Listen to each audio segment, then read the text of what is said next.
السلام عليكم، مرحبا بكم معنا. اليوم جيتكم بوصفة الحميص أو السلطة المشوية اللي راح نوجدوها مع بعضنا. هنايا نحتاجو فلفل حلو وحار حسب الرغبة، طماطم وثوم. هذو كامل نحطوهم على النار يتشواو.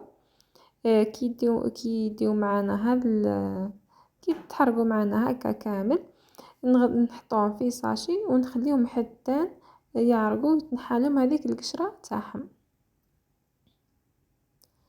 بعد مدة نعاود نولي لهم ومن بعد نجي نقشرهم ونحيلهم هذيك القشرة اللي تحرقت لي كامل.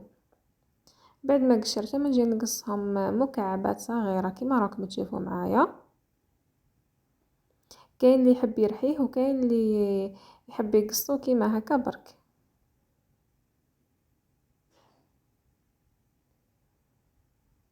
وهنا الكمية تاع الفلفل ديروا حسب الرغبة تاعكم وحسب اللي متوفر عندكم.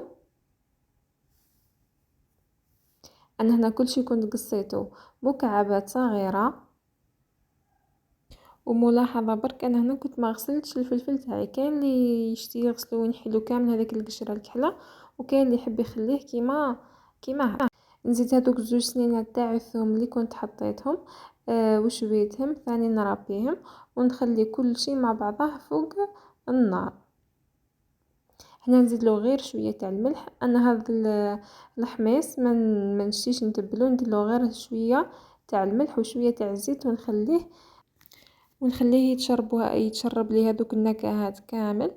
هنا نزيد له شويه زيتون خضر حتى هو يزيد يتقلى معاهم غير شويه. وكي نجي نطفي نضيف له زيت زيتون. وها هو الحميص تاعي معكم جاي شهي، ونتمنى طريقتي انها تعجبكم. سلام.